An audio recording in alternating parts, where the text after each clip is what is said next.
بيكم في كلام إلهام.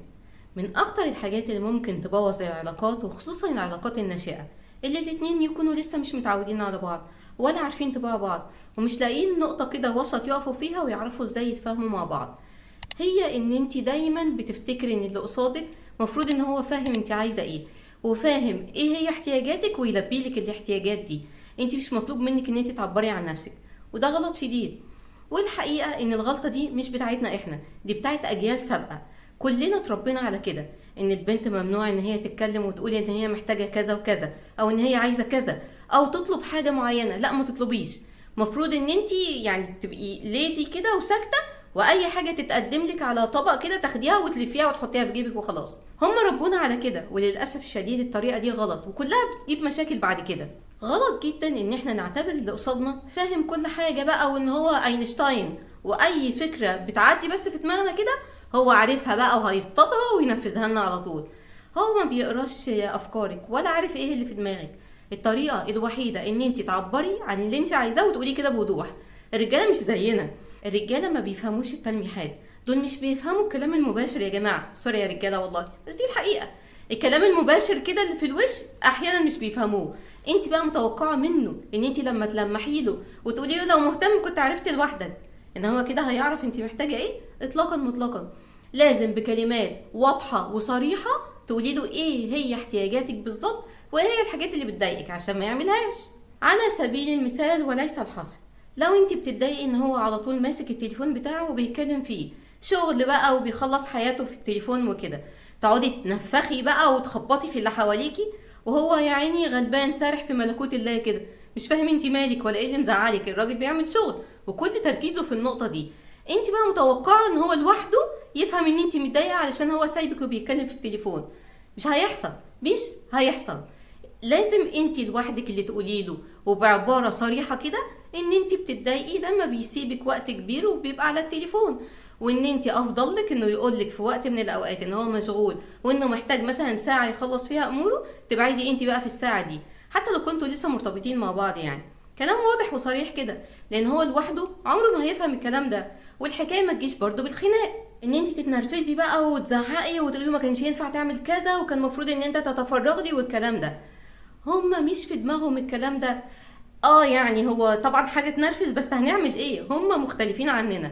انت متخيلة درجة الاختلاف؟ يعني انت مثلا ممكن تركزي في 50 حاجة في نفس الوقت وبتعمليها في نفس الوقت وبجودة شديدة. هما بقى لو حاجة واحدة بس وكان جنبها حاجة كمان مصيبة، بيهنج منك المخ بيفصل، ما يعرفش هو بيعمل ايه. انت متخيلة واحد ممكن يعني راجل يقعد 3-4 ساعات ماسك سنارة وعامل كده ومستنيه حتة سمكة قد كده عشان تطلع له من البحر. تخيلي ده قاعد كده 4 ساعات ما بيعملش حاجة، باصص في ملكوت الله كده. متخيلة ده ممكن يركز معاكي؟ وممكن لو غيرتي لون الصبغة بتاعت شعرك يقولك واو ايه الحلاوة دي. غلطانة جدا.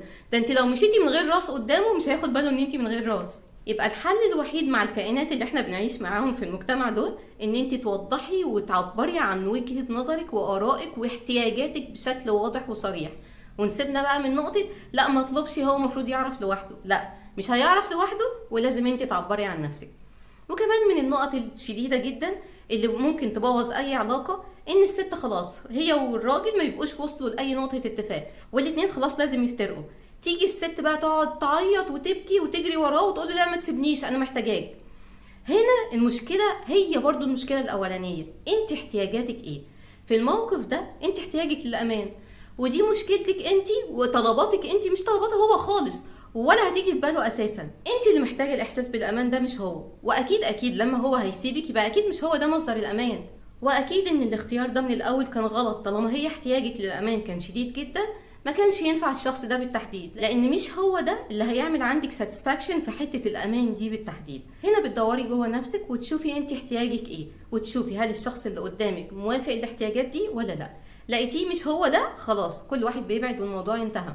يبقى المشكله من الاول للاخر عندك انت اللي معرفتيش تعبري عن نفسك في الاول، فبالتالي خسرتي ارضيه جامده جدا لما سبتيه هو يقرر او يخمن انت عايزه ايه. تاني حاجه لما قلتي ان ده مصدر الامان ليكي وما كانش هو، وانت اللي عايزه حاجه هي مش موجوده عنده وهو مش عاوزها. تعرفوا احسن حاجه عند الاجانب ايه؟ ان هم بيعرفوا كويس جدا يعبروا عن مشاعرهم، سواء الحب او الكره. لو بيحبوا شخص بيروحوا يقولوا له ان هما بيحبوه، ولو بيكرهوه هيروحوا برضه في وشه يقولوا له ان هما مش بيحبوه. ما بيسيبوش حاجه جواهم كده، او ما بيعجزوش ان هما يعبروا عن نفسهم وعن احتياجاتهم. كل حاجه كده في الوش على طول، وبالتالي مفيش عندهم امراض نفسيه، لان كل حاجه بيخرجوها بره اول باول. مفيش ضغوط نفسيه وحاجه ضغطهم من جوه، ودي حاجه جميله، واتمنى ان احنا في يوم من الايام نوصل لها ان شاء الله. يبقى ندور جوه نفسنا ونشوف ايه هي احتياجاتنا، ونحاول نفهم الشخص اللي قدامنا احتياجاتنا دي، وما نسيبوش بقى يضرب الودع. مش بنعمل فوازير نيلي وشريهان، احنا الكلام يبقى واضح وصريح ومباشر بالشكل ده. واتمنى ان انا كنت فدتكم، واي حاجه قلتها دلوقتي فادت اي حد فيكم، او حطيته على اول الطريق الصحيح ان هو يفهم حاجه ما كانش فاهمها قبل كده. واستنوني في الحلقه الجايه من كلام الهام.